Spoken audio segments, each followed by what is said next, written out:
Hey guys, hey everybody. Alright, this is the Derptop 2.0 that you're looking at. I took it out of that Foxconn case and I stuck it in here, which is a better ITX case. It's a little Rosewill case. You guys have seen it before. It's like the little doors and stuff. And this has been the Derptop thus far. I've changed it a little bit. The specs have remained mostly the same. It still has the same Intel H61 motherboard. Still has 8 gigs of that low-profile Kingston RAM in it, which you'll see in a minute, and 350-watt Seasonic power supply, and you have your TP-Link wireless N300 card, which is good enough for the application. The processor I have downgraded to a Pentium dual-core G630 because it's the cheapest CPU I have on hand. And for business, you really don't need HD 3000, and the Pentium I think will probably run a little bit cooler as well, so it'll help a lot with some of the heat issues that this case can have. I actually tried putting a Haswell build in here at one point that you'll see in the future, and it just got way too hot. Whereas the Core i3s and especially the Pentium dual core just doesn't get that hot in here on Sandy Bridge, so I decided to go with that. Pentium dual core will be just fine. Paired with this 8 gigs of low-profile Kingston RAM, it should do just fine. Here's the wireless card. It is a TL-WN3800 wireless N300, which is good enough. I mean, that's just fine for the application. For business Wi-Fi, who cares? You know, it'll do just fine. I did replace the hard drive, as you can see. This used to have a 500 gigabyte Western Digital Caviar Blue, but I swapped it out with this 160 gigabyte Seagate Pipeline HD.2. which I got from Go Hard Drive as a white label hard drive, but they didn't send me a white label hard drive. They sent me this instead, so funny how that works. The 500 gig drive went into this machine here in this Micron case, which you'll see in a future video. I'm awaiting a part for it so I can make the video, and it has entirely new guts in it, so that'll be an exciting video. And I've been actually using this machine while waiting for new parts for my main computer, because I had a bit of a snafu with the motherboard that you'll see in the video about it. It was kind of silly. It didn't stop the motherboard from working, but it was enough that I said, long term. If I'm going to use this long term, that's probably not a good idea. So, yeah, there's a lot of computer stuff coming up. Anyway, yeah, I put a 160 gig Pipeline drive in here. The Pipeline series of Seagate drives is not very fast. If it was a 7200.12 or something, it would probably be much faster than this. But you know, for the application, it's going to be just a random Windows computer with 8 gigs of RAM. It'll be fine. 160 gigs is plenty of space to run basic business stuff. It really won't be that big of a deal. I did add a fan to this case. I forget if I put that in the last video or not. It blows outward, so it can blow some of the. So it moves air over that chipset heatsink and takes air away from the CPU and all that stuff. And there's also the outward blowing of the power supply fan too. So yeah, air is a bit of an issue in this case, and that's why when I tried the Haswell stuff, it just didn't work that well. You have your 3 Sata ports. There is an mSATA slot on this board, by the way, which I hope to use at some point, because it would be nice to make this computer a little bit faster than it is right now. Let me get this case back on. I've been enjoying this case. It's cheap. It's kind of cheap and nasty, but the fact that it's so small is more what my issues are, and the lack of airflow in a space this constrained is a bit worrying, if not, you know, hard to deal with in general. Dealing with cables tangling. Love it if this stuff would just not get in the way. See, even just little fan cables and whatever getting in the way is a problem.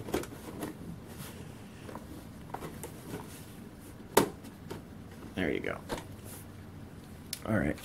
So, I will button this back up. I had to open it up because a fan was, a cable was rubbing on the CPU fan and just making that lovely noise. So, yeah, there you have it. I'm going to screw this back together and then stick Windows 7 on it and show you the finished product, I suppose. I just wanted to show the idle temperature of this computer. Apologize, there's like sun coming right in my face. Right through the window. The CPU fan is running at a pretty good speed. The processor temperature, it seems to be idling around the late 40s, early 50s. Which actually is close to what the Haswell one was doing, but the Haswell one is going to get much hotter than this Pentium. I tried a Haswell i3 4330 and it got really hot. It idled at 62 at one point. This is more acceptable. This is a Pentium dual core, G630. So what it's going to do, it's probably just going to, it might go up to the 60s if you push the CPU. I mean, its idle temperature isn't even at its highest yet, so it really hasn't hit. What I probably need to do is turn the fan up because there's sun beating right on the side of it, so it's not exactly going to stay cool. But yeah, the just proving that temperature in this case is not ideal. So that's why I'm using what I'm using for hardware. So other news, I've put Windows 8 on this USB stick, and I also got a key for Windows 8.1 for this computer, 8.1 Professional, so we're going to stuff that on here and use it like that. And the reason I chose 8.1 is because I can move that license around, whereas with Windows 10 it binds itself to the hardware. So 8.1, to make it usable, all you have to do is install Classic Shell, and that's pretty much it. So yeah, there you go. That idle temperature keeps creeping up. If that becomes a problem, I'll deal with it. But I just thought I'd mention that in the video, that seems to be a consistent issue with this particular case. So yeah, I guess I'll look at temperatures later when I have Windows installed. So yeah, what else is going on in this BIOS here? Does this have UEFI anywhere? It doesn't look like it does. So does it have UEFI? Yes, it does. I guess we'll turn that on.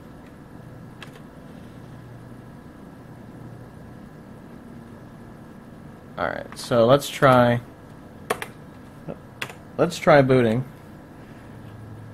via USB F10 on this board.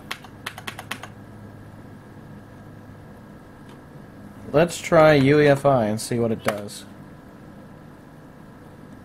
Yeah, that works. So UEFI on this motherboard does seem to work. I'm a fan of that. That's cool. So I'll get Windows 8.1 installed, bring it up to snuff, and there you go. Okay, let's show you the finished products. Let's turn this guy on. There are your lights there. I got it pretty much set up to be a loaner computer, since that's what this is going to be. As you can see, I got Windows 8.1 for it. Managed to get a license key,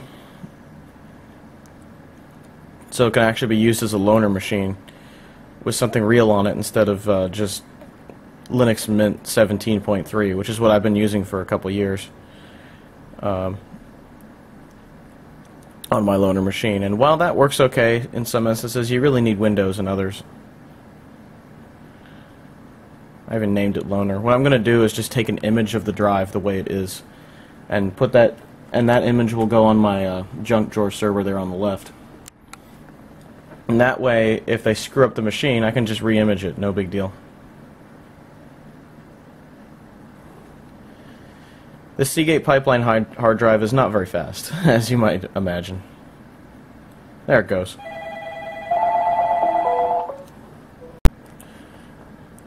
Never a dull moment, I suppose. Anyway, here it is, Windows 8.1. I chose this background for it because I think it looks nice. I've installed Classic Shell, so there is a start menu. Very yellow start menu. Let's take a look at the system here. Windows 8.1 Pro is what I got for it. It has a Pentium dual-core G650 in it. Or it's just a Pentium G650 at this point. Dual-core is old school now.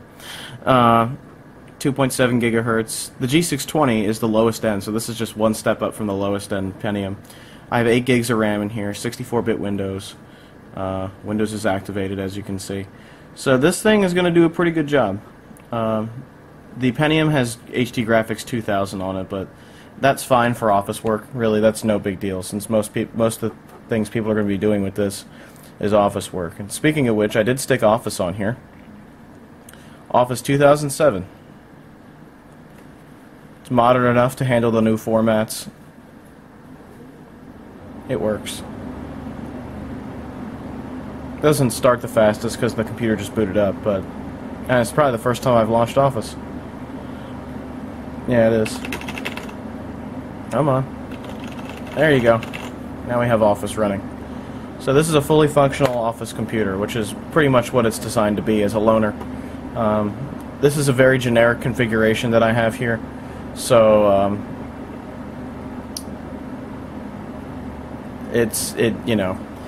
so I can customize this for whatever a client needs.